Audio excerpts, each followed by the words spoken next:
looking at neuroscience from a slightly different angle. The three brains. So what do you think are the three brains? The gut, the heart, and the brain. Exactly. For God's Gut sake. and heart. Keep saying it already. So it's to sort of put some simple science or some sort of point out to some of you what neuroscience is saying about these three body parts, if you like. So the gut is it's been around in terms of an awareness of the gut being more than just the small and large intestine being more than just a digestive system. The whole idea of this second brain came about, I think, originally in the 30s or 40s, and then again in the 50s and 60s, and then again in the late 90s. Now, what I mean by that is the scientific community kept forgetting about it. And you could go into the politics of that in terms of why it was more convenient to ignore it, because the implications. But now it's come back, and what it's saying, and what even some of the neuroscience has really sort of added a huge amount of solid backup information and research to demonstrate the fact that it is actually it's a brain, it's a network of neurons spread throughout the whole of that part of the body, and it's far more. It's what was the way the phrase used? It's more. There's more neural activity going on there than in the brain, than in the cranium brain, right?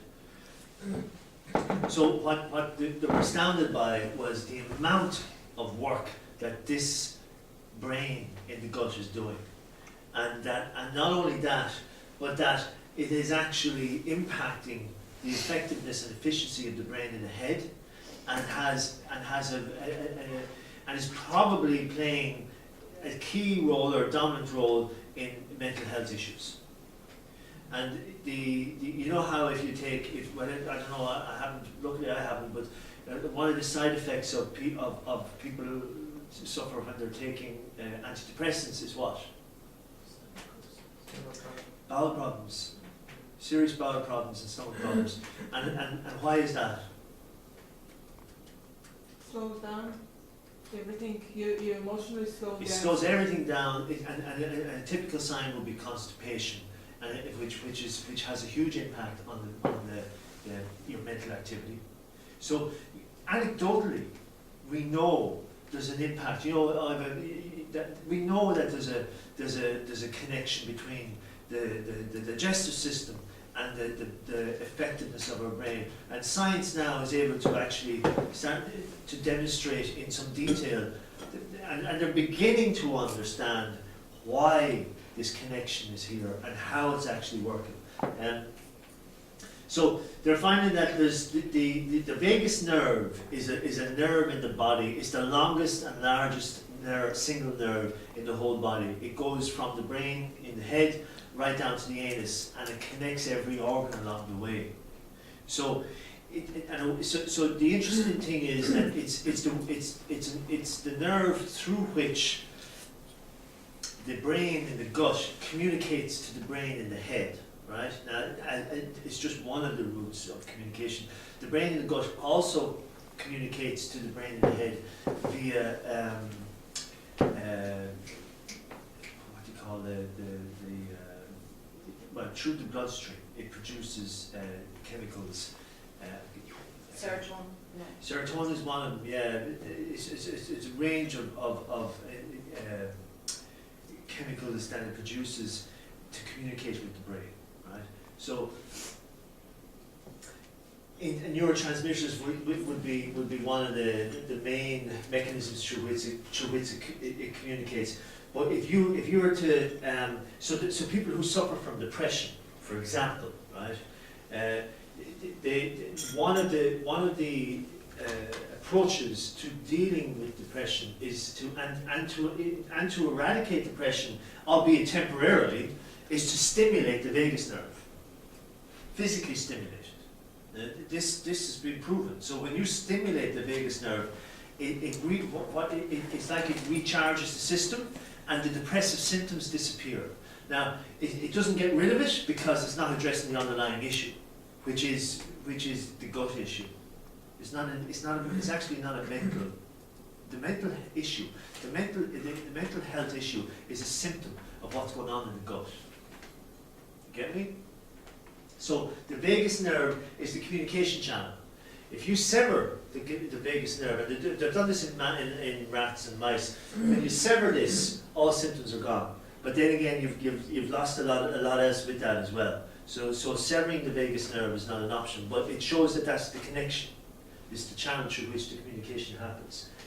If you're constipated, for example, a way to re-engage the bowel and get it moving again is to stimulate the vagus nerve.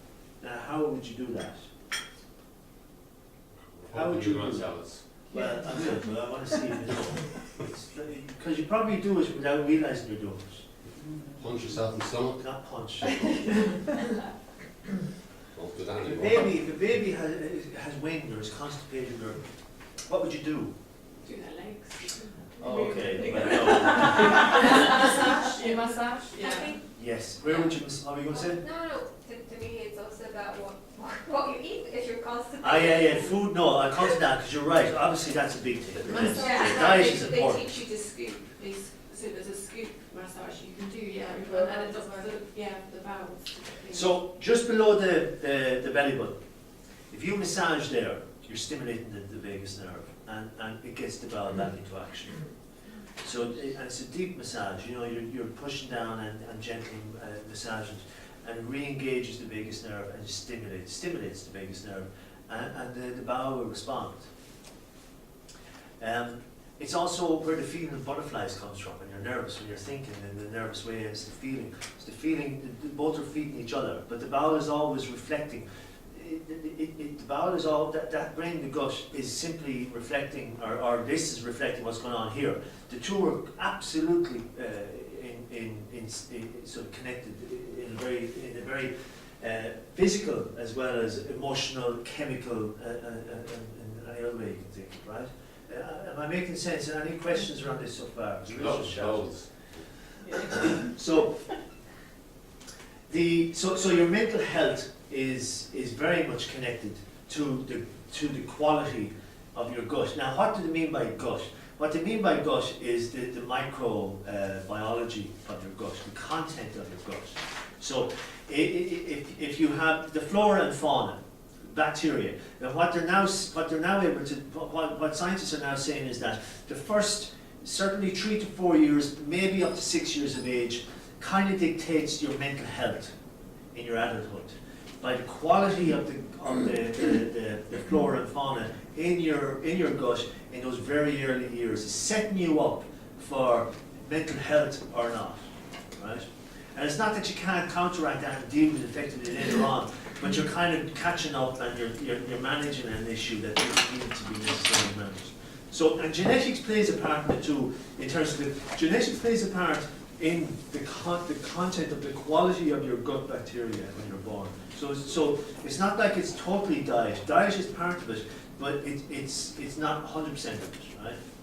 So, and also if you're a child, like when you were very young, if you were exposed to an infection or some kind of bacterial whatever, that can, you know, and it has a traumatic effect, that can really radically change in a negative way your gut content, and so, you know, you could end up in your 20s, 30s, 40s suffering from depression or sleep issues, or just basic mental health issues, or more serious stuff going on psychologically and physically, you know, like irritable bowel syndrome. Any digestive disorder you can think of, it's all connected to this, and at the same time, this is all new research that's coming out, and you won't get a scientist to say absolutely this is what's happening, because they need to do more trials and need to do more studies. But over and over in the States, in Canada, in UCC, as I mentioned, I'll come back to that in a second. There's more and more studies coming out, backing up and covering and saying. So, how do you, as an adult now, for example, ensure that you have a flora and fauna that is healthy and good. In other words, it's full of, say, lactobacillus, which is a good bacteria, as opposed to Clostridium, which is toxic. How do you make sure that you've got lots of the lacto, as opposed to something else? What do you think you need to be doing? I watched a video of a girl who was suffering from anxiety. Yeah. And because we've been so interested in nutrition, and she was explaining that once she changed her diet, that anxiety just completely disappeared, and she wouldn't leave the room. She was so anxious. Yeah. And once she started eating like a lot of fruits and vegetables, she said her mood immediately improved. Yeah. And she never sort of went back to feeling anxious anymore, but she became vegan. So eating the things that are alive, like fresh fruits and vegetables, have the good bacteria that help your stomach to digest things better, like greens and stuff like this. Because when you cook it, that bacteria to some extent disappears. Yeah. So fresh fruit and vegetables are good for digestion. Yeah. Sure. Yeah. So you're talking about high fiber, good fibrous food, which really is conducive to a healthy gut, which allows the gut brain to produce lots of serotonin, which is what you want. The serotonin is, most of the serotonin comes from the gut, believe it or not. You know, the happy hormone that the brain thrives on is produced in and comes from, most of it comes in from the gut. And that is the amount of serotonin that's produced is solely down to the quality of the bacteria, which is going to be seriously influenced by what we put into our bodies at this stage of our lives, right? So fermented foods are also good, and any kind of live cultures like kefir is you're familiar with kefir? Excellent. The mainstream probiotic yogurts you see in the shop are crap. Why? They what? Pasteurized. Pasteurized. That's one of the reasons, actually. I hadn't even thought of that, but it is one of the reasons. So pasteurization kills the stuff. But even non-pasteurized stuff, but most of it, like, you know, some of them will actually promote themselves on the basis that they're going to they enhance gut flora and fauna. Most of it doesn't work. Why? Because it has to go through the stomach, and the acid in the stomach annihilates it. So it's neutralized before it gets to the bowel. So you can use capsules and stuff like that. Sometimes they work, but ultimately it's about using proper probiotics, which you tend to have to go to a specialist to get. You're not going to buy it in a carton in the supermarket. And not that you shouldn't eat that stuff. I mean, it's not wrong, but a lot of it too is sugary, so that's counterproductive to the sugar.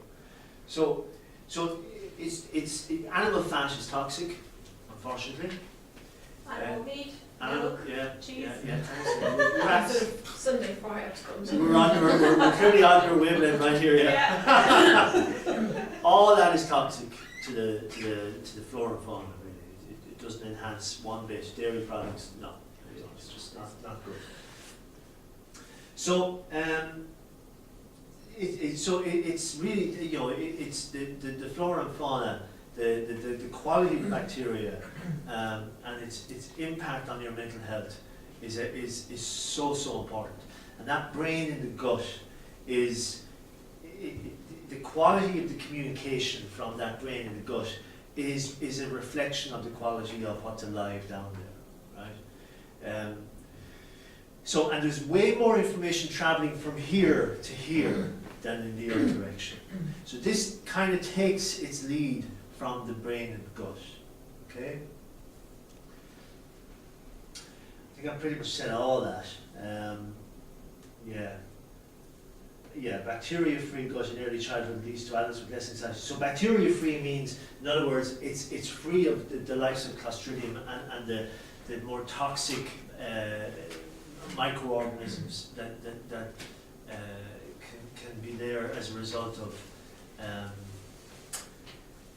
any kind of serious infection or a consistently abusive regime to the body as a whole.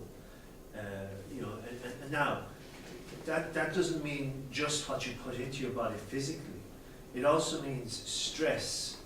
If you're stressing yourself, you're actually creating an environment for the toxic bacteria. And then that brings about the stress response, which feeds itself. And there's a particular bacteria which scientists have only recently discovered that eats a molecule called GABA, G-A-B-A. And this molecule is needed by the brain to relax and be calm. And the less GABA, for example, the more stressed you are. And the reason there's less GABA is because this particular bacteria that needs to eat GABA is being fed by the stress. So it's a cycle. It becomes a vicious cycle. So it's so it doesn't matter which comes first, stress or the bad gut. If you're in stress, you're feeding the bad gut, and if you're aware you have a bad gut, start to do something about it. But stress is the physical aspect of stressful thinking or anxious thinking. It has a real impact on your physicality, a real impact, and we know this anyway. It's nothing new with that. But what stress leads to, and what anchors stress in the system, is the hormone cortisol, which reduces the immune system's effectiveness and weakens it, which allows for a leaky gut, which allows for more of the toxins to go into the system, and you're kind of starting to crumble then at that stage, and then you need meds. And you're going to a psychiatrist who think, who actually think they can help you, but all they do is write prescriptions most of the time. Because so meds are kind of like the gateway. They're trying to. It's a containment. That's all meds can do, is contain the problem. They can never resolve the problem, because the problem it's a fundamental. It's the fundamental foundation upon which the whole system works, the quality of the gut. Right? So, can I ask a question? So, just based on the way you're talking about that, it seems to suggest that the way your gut is has a direct impact on the way your mind thinks. Yes. So rather than, I suppose, the way we would normally think is that the stuff of the mind can seriously impact the body. Well, that too. I mean, it is bi-directional. The communication is both ways. But it's just, I suppose, what science had kept missing was this direction. What scientists are really amazed at is the extent to which the gut influences the quality of the performance of our mental health and our mental well-being. It has been known for a long time that our mental health can impact the body, mind and body and all that. But the reverse was kept being overlooked. So, and that this reverse one from here to here is actually way more impactful and has way more influence than was ever considered possible or realised. That's what they're seeing now very clearly. So does that mean then that, for example, when people are on antibiotics, particularly frequently, it upsets the whole it changes system. It changes the landscape internally, and it kind of brings that whole system to ground zero, and that weakens their ability to recover and to reproduce the flora and fauna that was originally there in terms of healthy, if there was any healthy. So long-term use, short-term use of antibiotics is fine. Long-term use is chronic and very debilitating to the system. What about those people that do those detox cleanse? You see people drinking these juices, so looking green sludge. I'm going to come to that. Okay. Yeah, I'm going to come to that because you've touched on something very important. So this is just a diagram of what I'm talking about. This is the vagus nerve. So the reason the vagus nerve, it also connects the heart, but it touches every organ. It connects every organ to every other organ, and the spinal cord from the brain right down to the end. So it's a whole body, and it's the largest, longest, as I said, nerve system in the body, or it's a single nerve, the vagus nerve. It's used in, anyone who's into, say, mindfulness or meditation, yoga, or Eastern, various types of Eastern mystic spiritual practices and traditions will have heard of and be familiar with, to some degree, the vagus nerve, because it's the focus for all of these practices in one way or another. And if you've ever heard of the what do you call that? The energy that comes up the back. Jeez, I used to be so into it, and I can't remember the name of it. Chakra stuff. Not at all.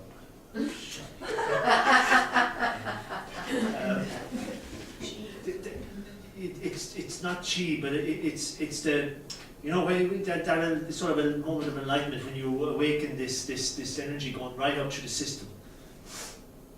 Yeah. Good count. Yeah.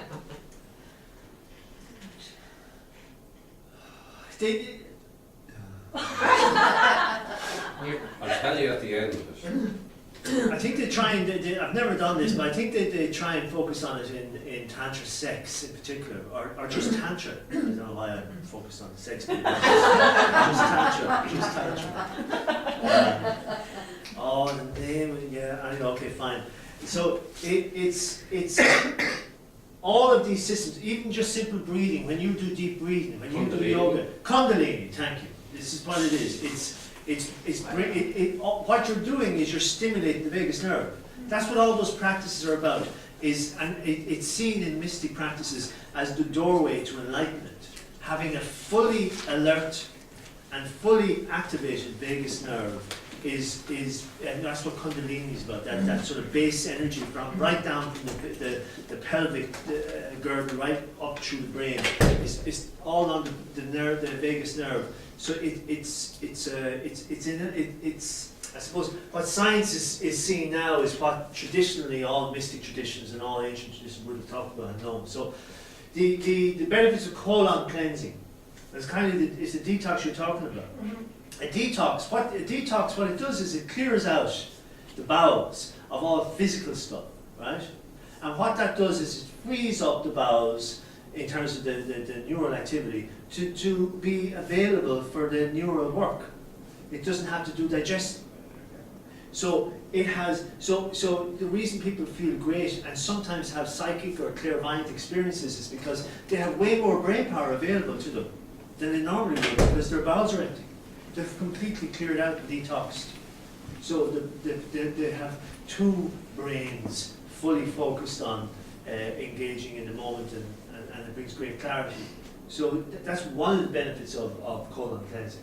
And it's why some people, if they have a very healthy gut, can be actually quite insightful or clairvoyant, or there's nothing mysterious about it really. It's actually quite practical. Okay, so a good detox is always useful in that sense. Of course, you can go overboard and detox all your gut bacteria out, which is no use. And that's one of the side effects. If you keep doing too much of this, you're actually clearing out the system to its detriment. There is a balance to it.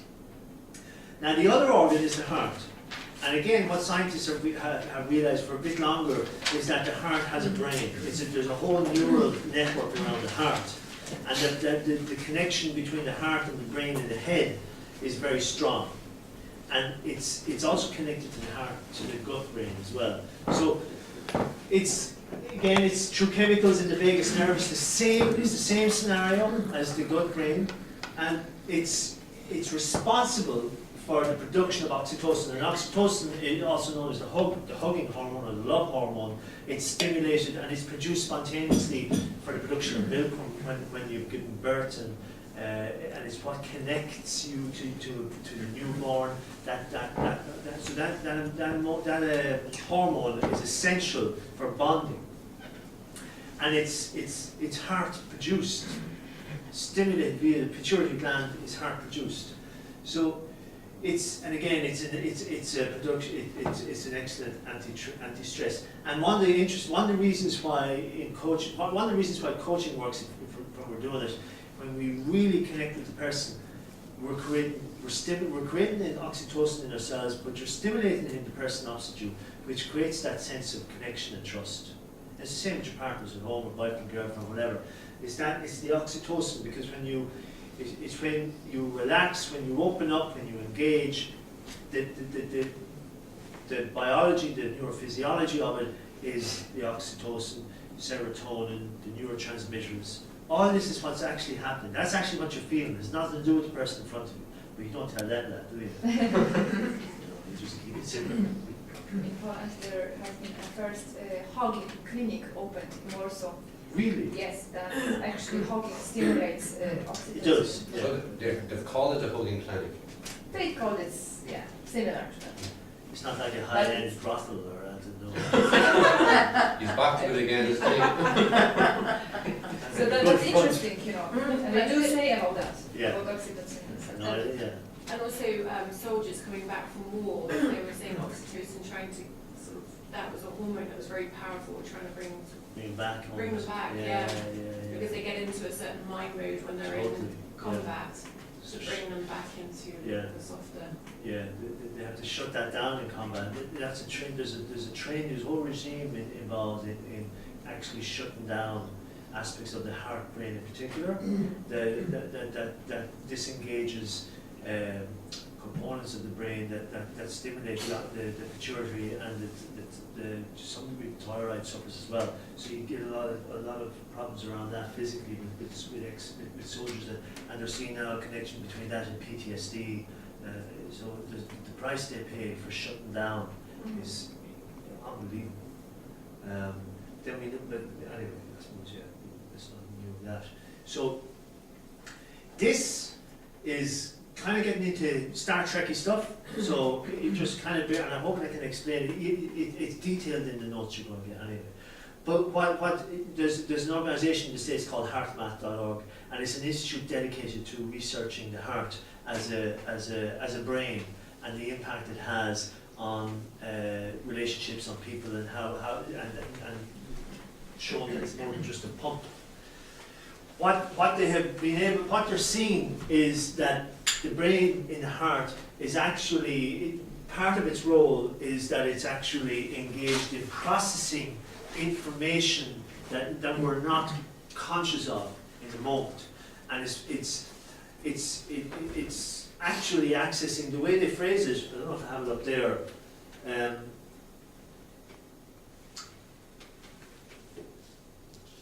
Yes, this is what I'm saying. So it's the way they phrase it is it's scanning the future. So, and this is what they refer to as intuition. It's scanning and processing, uptaking and processing information that we have not consciously engaged with yet. And that's and it attributes, you know, and because it's connected to the gut, you get the good feeling about something, or a bad feeling about something that's going to happen, or something. This is actually where it's coming from. It's the heart processing information that we have no awareness of, that the brain in the head hasn't got a clue about it. And it communicates that information via feeling, via chemicals. It would make complete sense to me. Right. The way I operate. Right. So you're a bit of a spacer then. Yeah. Yeah. It keeps that. Even though you have the logical explanation and you're breathing, but it's like, boom. Logic, yeah, and again, that's the cranium, the head, trying to make sense of the information, and it's irrelevant.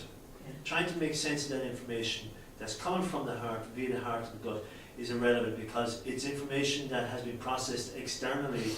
Sorry, it's information that's been processed at a different level. So the brain up here will not be able to, because this can only make sense based on the information you have put into it up to that point. So it's always going to be limited, always.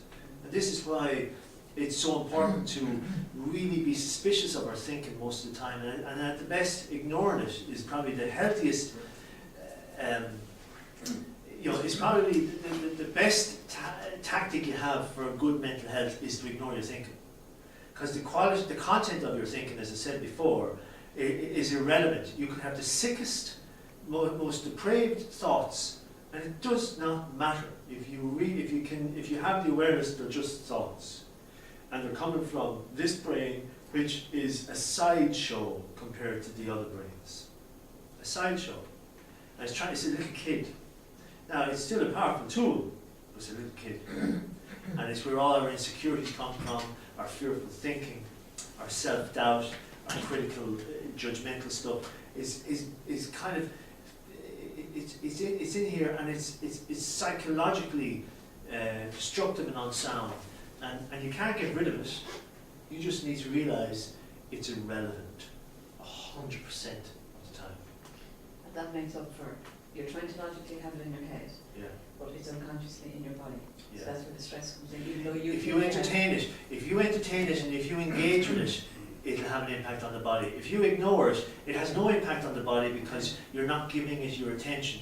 You feed it through your attention. Okay. And the body suffers as a result. And even if a bit of emotion arises with it, Just let the emotion go.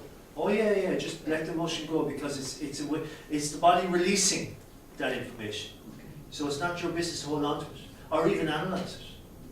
Even though you might be in a situation where you're like, don't want this here right now, so you still have to let go.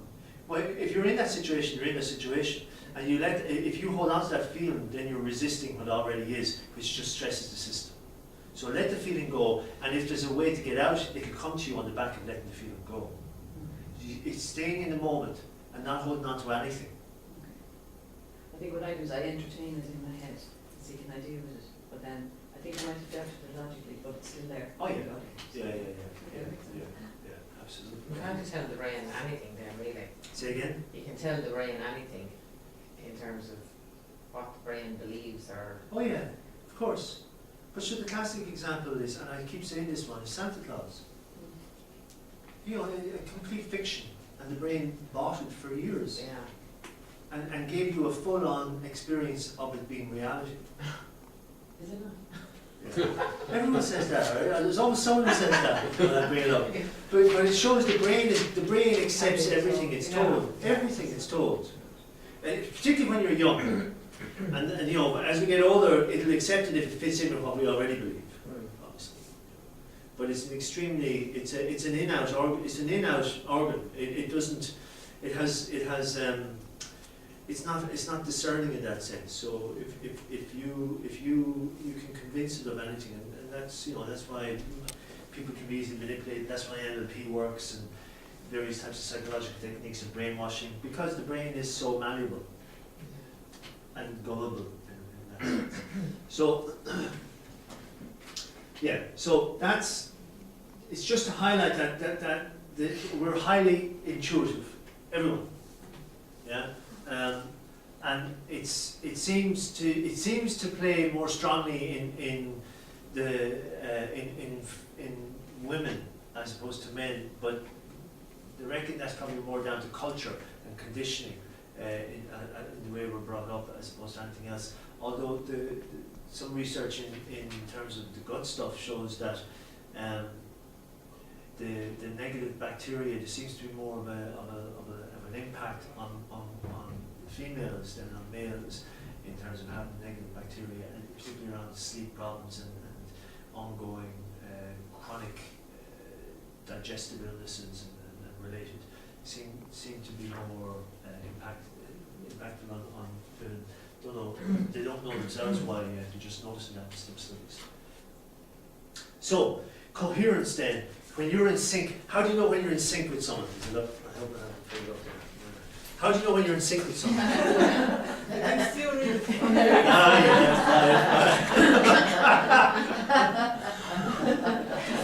When you're in sync, that flow, that connection, yeah? So that's when these are in sync. So when you've let go of your stuff, when you've engaged, all the stuff we talk about in coaching, when you park your stuff, you're getting yourself in sync. Your heart and mind, your heart and head link in. And that's when your intuition starts to flow. There's more of a flow. Questions come to you. You're more able to pick up stuff more than just what they're saying. And it's because you're using more of your resources, not just relying on your thinking brain. Yeah? And when you're doing that, what studies have shown is that you're actually more and more of this particular hormone is produced into the system, which is an anti-aging hormone. So to be in sync with your heart is absolutely life-affirming and is regenerating and makes you younger. Literally makes you younger. It's incredible, and it is hugely impactful on the immune system and on your physical health as much as anything else. So any questions around that? You get that? So that there's a physiological impact on us allowing ourselves to drop down into our hearts. You know, live from your heart, all that sort of the language you'd hear, that's actually what's being referred to as just allowing yourself to be in sync. And that's why it's useful in coaching to use the other person when you use the other person in coaching as the focus, it gets you out of your head, right? You allow yourself to get out of your head. So that means there's only one other place to go, which is into your body, i.e. your heart. Same thing. You're either in it or you're not. And using the client in coaching as your focus and choosing to be there and choosing to connect with them brings you into your heart. And that's what allows coaching to be impactful. And you come away exhilarated and you come away feeling like you almost did nothing. It's an aliveness. It's an energetic thing for you too, because you've literally been producing serotonin and oxytocin and DHEA, all the stuff that people spend fortunes on in various types of pharmaceutical products and creams and rubbish like this to try and get. And yet it's available to them all the time if they get out of their heads more. Simple, I know, doesn't mean it's easy. So coach is meant to be ever young. That might be stretching it a tad. Well. It can help. Young at heart. And certainly, certainly if your heart and all your organs are swimming around in this, as opposed to cortisol, you'll live healthier longer than you would otherwise. So yeah. So the emotional impact of the heart, if you're stressed, and let's say stress could be fear, anger, frustration, depression, what else? Annoyance, irritation, rage. What actually happens, the heart registers all these emotions, right? And the heart has a constant frequency, and what they're able to do is measure the impact of various emotions. And the heartbeat is influenced by the quality of the emotion in the body. So if you're in an acute stress situation, your heartbeat changes, doesn't it? And your heartbeat is always responding to the nature of the energetic nature of the body, which is the emotional state. And the emotional state is a reflection of your mental state, and your mental state is a reflection of your gut. So you see how it's all wrapped up in together. So to be exposed to, if the heart is exposed over a long period of time to a lot of stressful emotions, then the actual heart rate changes. It changes the heart rate, and it over time it can weaken and does weaken the heart muscle, and it can cause deterioration over a long period of time. It can cause a weakness in the heart, and then you're into sort of heart repair territory from heart attacks or stents are needed or whatever blockages, and then sort of complementing that would be strokes connected to it as well, because you're talking about the viscosity of the blood. Then the opposite is true in terms of, and this is why they talk so much in the data now, we're talking about appreciation and gratitude. There is actually scientific science to show that the appreciation and that whole meditation, that Buddhist practice, loving appreciation and all, it actually is very, it strengthens the heart muscle. It allows the heart to be far more resilient. So practicing these emotions is life enhancing physically for the body, and of course those emotions bring about the production of serotonin and oxytocin and so on. These emotions bring about the production of cortisol. And if your system is drenched in cortisol, you're killing the good flora and fauna in the gut. And lots of oxytocin, lots of positive, healthy, good neurotransmitters, you're beginning to, what you're doing is you're feeding the type of culture you want in your gut. Everything is impacting everything. And the beauty of it is, and again, if you can begin anywhere, you can impact the whole system. And if it is as simple as doing a good cleanse and stop and sort of ending a period of chronic constipation, something as simple and as physical as that could begin the whole process of change for good. So it doesn't matter where you start. Starting somewhere has an impact on the whole system, sooner or later. So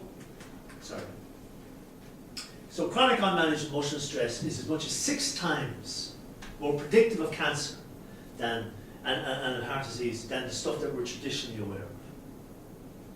Smoking, bad diet, no exercise. It's 6 times more likely to kill you than the other stuff.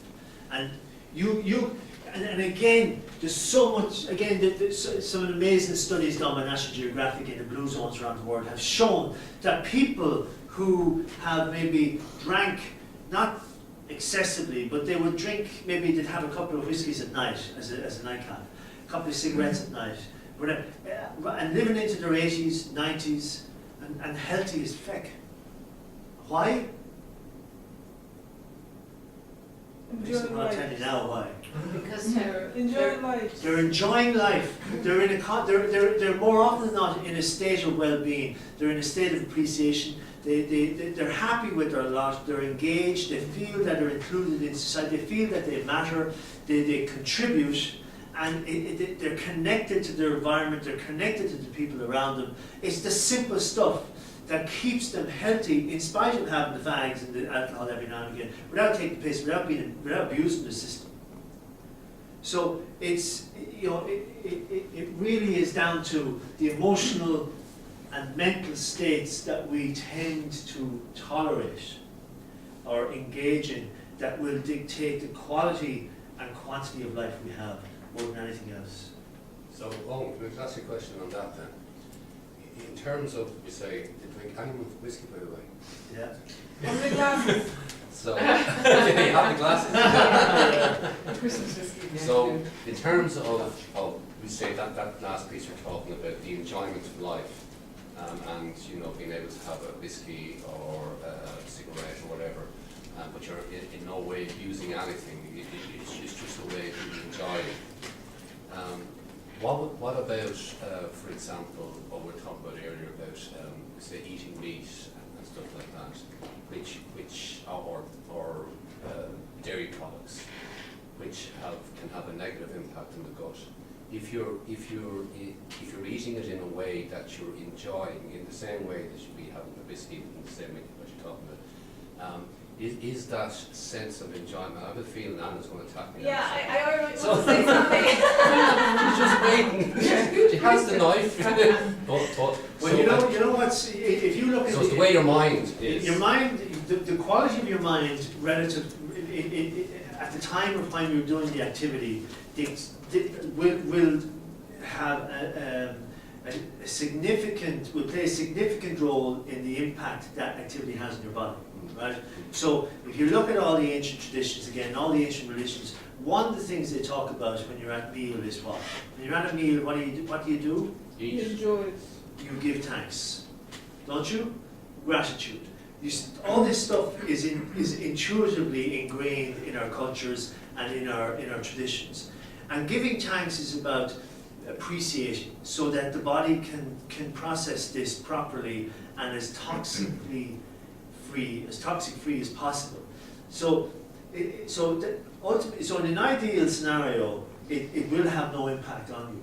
However, we're human, we're not perfect, and if more often than not, we're not eating our steak while having the crack and having fun and enjoying it in a state of well-being. We're eating it maybe stressed, or worried about something, or we're rushing, or we're eating them not mindlessly, we're not even aware we're eating them. That's toxic to the body. So the Italians and the French, their culture is very slow, their meal times, Exactly, family. exactly. Yeah. There's a whole, it's a whole experience. Yeah. Yeah, and that's conducive to a very, it's going to be well processed. The body is going to be able to process much better because the chemistry that is coming into is healthy, right? And the hormones that are in the body are healthy. That's why it's because the body has an amazing capacity to get rid of pretty much everything, including cancers of all types. It can get rid of anything if it's given the chance. But we have to give it the chance. And that's why it's back to the appreciation, the simple stuff, the obvious stuff that we keep forgetting. Now we've kind of entered into a world of fast food Yeah. and stress and Yeah. quick. And social No media one's just around to exacerbates take that. it. Get on your phone, stay on your phone, on your tablet, everything's now, you know, Yeah. everything is instant, immediate. Yeah. And that just, that, So you can see how it just rise in people's health. of course, yeah, mental health is now the whole buzzword, you know, dealing with mental health issues. And it's just endemic of the way society has become, you know. So we need to be ready. Let's not get too optimistic. People change very slowly. Just have a comment about, you know, what you said about the frequency of the heart, that a heart has like a healthy frequency, and I was listening to a doctor who was talking about that, but he was saying that every organ in our body has that frequency. It's not just heart, Yeah. and the negative emotions that we feel, and he was sort of explaining how, for example, regret or feelings of unworthiness can affect certain parts of our body, certain organs in our body, Yeah. that there is a direct connection to a certain organ depending on how you feel, Yeah. and that frequency is affected, and then people, you know, develop different sort of diseases, Right. and different parts of our body are being affected depending on what sort of negative emotion we feel. And he was also talking about what's called the cell memory. Yeah. Is this Bruce Lipton? I don't remember the name of the Is he a beard? Or a moustache or a beard? Oh, I can't remember. It was a while ago. I watched it, Okay. and he gave a very interesting example of a child who got a heart transplant from another child, and the child who died was killed, and the child who received the heart after the surgery was having nightmares about being killed. Right. And then the parents got back to the hospital, and they're asking, where is this heart coming from? And they found out that it was coming from a child that was murdered. And so the child who got the heart had that dream like constantly, and was able to see the person killing Wow. the child, and they were able to draw basically from memory the face of the person, and they traced that person, and that person got prosecuted. So he was explaining how every cell in our body has a memory of what happened to us, and it's not only our heart or our brain that experience the emotion, it's every cell, it exchanges information, every cell remembers everything. Yeah. So it was really cool. And it's the reason why trauma needs to be processed, because it's held in the body.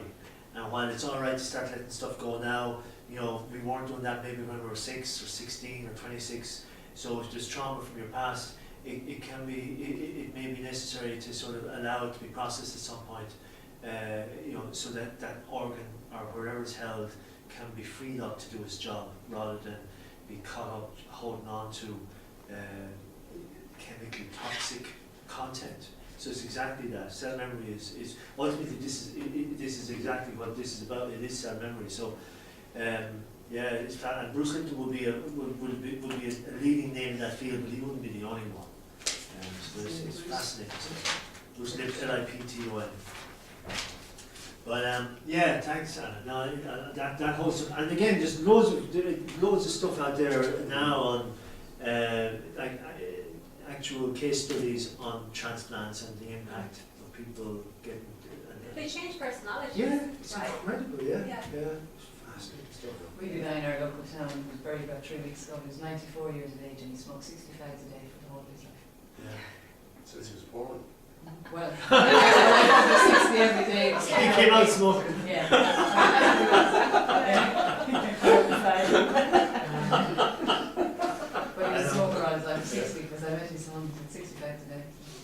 You know, so he could be one of those people who are just happy with his lot. And, just And he could be predisposed, he could, because genetics plays a part, and he could be predisposed, unfortunately, he might have a gene that gets triggered by smoking, and he dies of lung cancer in his 40s. And he didn't, so he wasn't predisposed to it. So it's not to discount the fact that we're not saying it's okay to smoke and drink till the cows come home, as long as you're in a good mood. I'm not saying that. Because your genetics plays a part. yeah. It does play a part. So it's to be, but it's not as, you know, the connection isn't as direct as we think, or as we're led to believe. And do you think, you know, when you see your people, after one when people are depressed, Yeah. like, there's obviously part of it that there is hereditary, and then there's part that can play by your life experience. Yeah. All that plays a part. Yeah. I just wondered, I thought before it was just something you build. But the other interesting thing about genetics is, even though it's in your genes, it still doesn't mean it's inevitable. Because you can change your genetic structure, and that has been shown through various experiments, particularly in physics. They've shown that your genetic makeup, our genes can be influenced and changed at a structural level through life experiments, which in the environment. So your environment can transform you as much as anything else in that sense. So again, that's getting into a whole different area that I'm not have time for, but it's just. It's interesting talking about the gut, and if we go back, I suppose it's about 15, 20 years, say duodenal ulcer, the treatment for that, you know, people who end up in hospital with a bleeding ulcer, etc. It was surgery, you know, and the milk diets and all this carry on. And then eventually it was actually a student doctor who discovered Helicobacter. Yeah. So it transpired to it was a bacteria basically, and it is a treatment now treated, you know, predominantly with antibiotics and some of the tummy tablets as well, and it eradicates it, and that's it. Yeah. End of.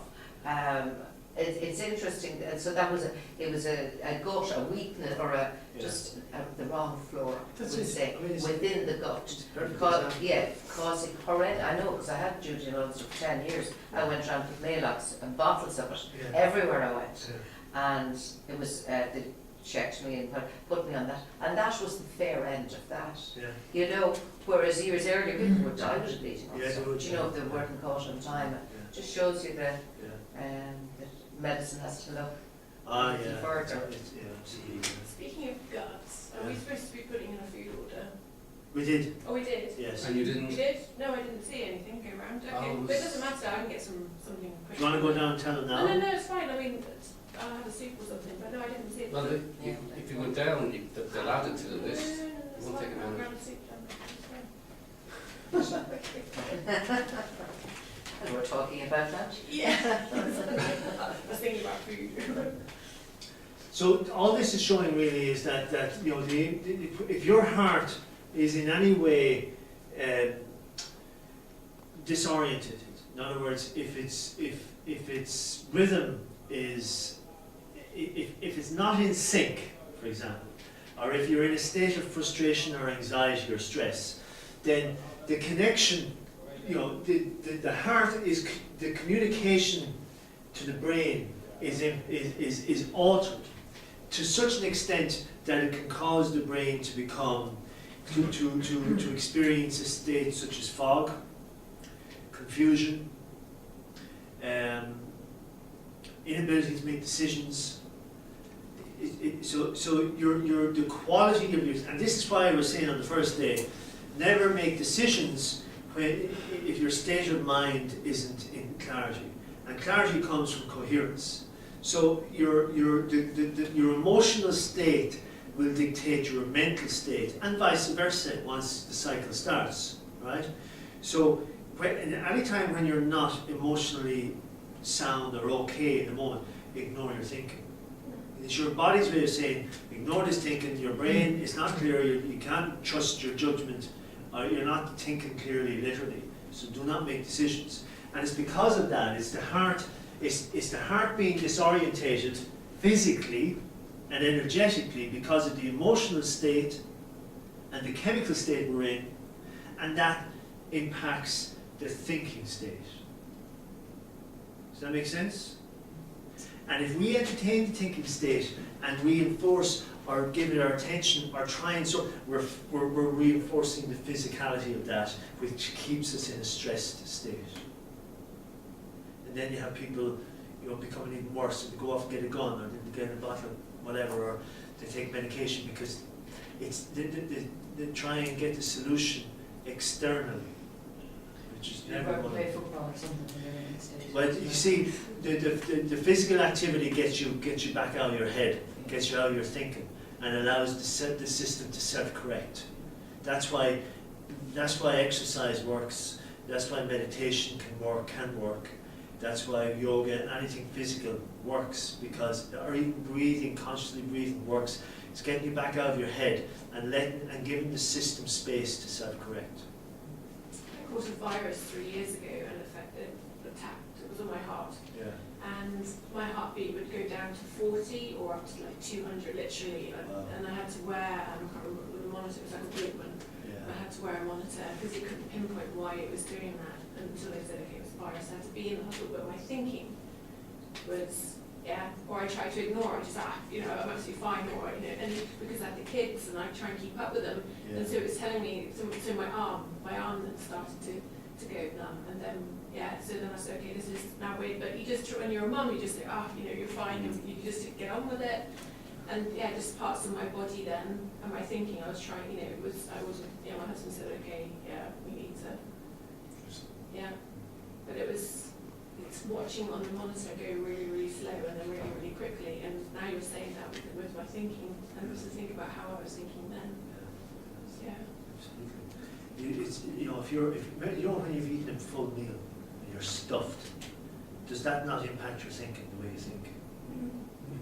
If you've had a couple of drinks, does it impact the way you think?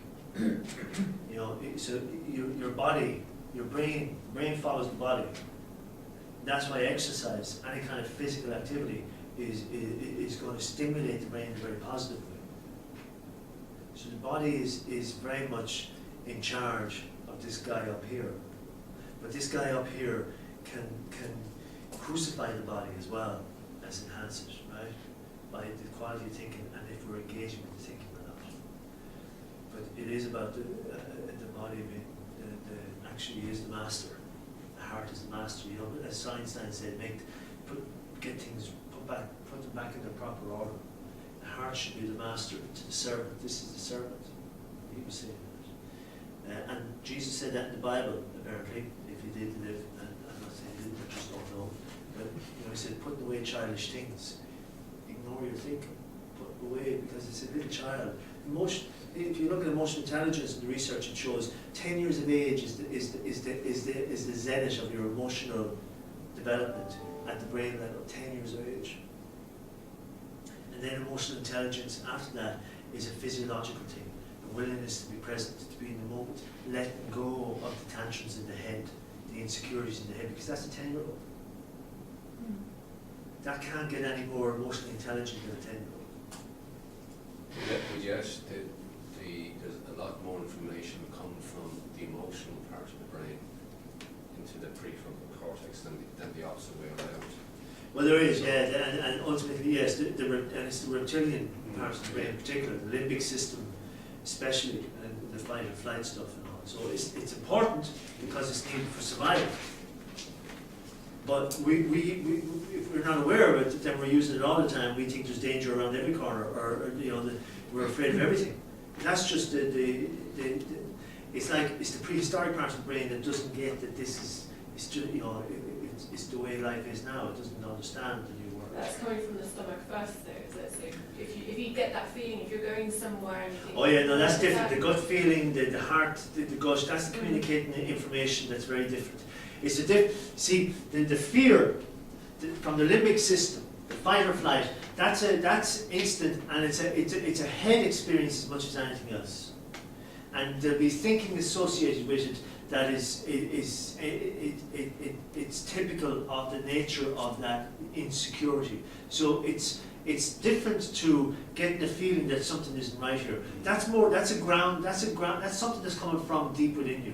It's a very different experience, and it's to be able to calibrate between the two. And once you start paying attention to that, you'll be able to tell the difference quite quickly. You'll know this is just bullshit in my head. Even though it's making me feel nervous, it's bullshit. But then you say, oh, I don't like the feeling, there's something about this I don't like.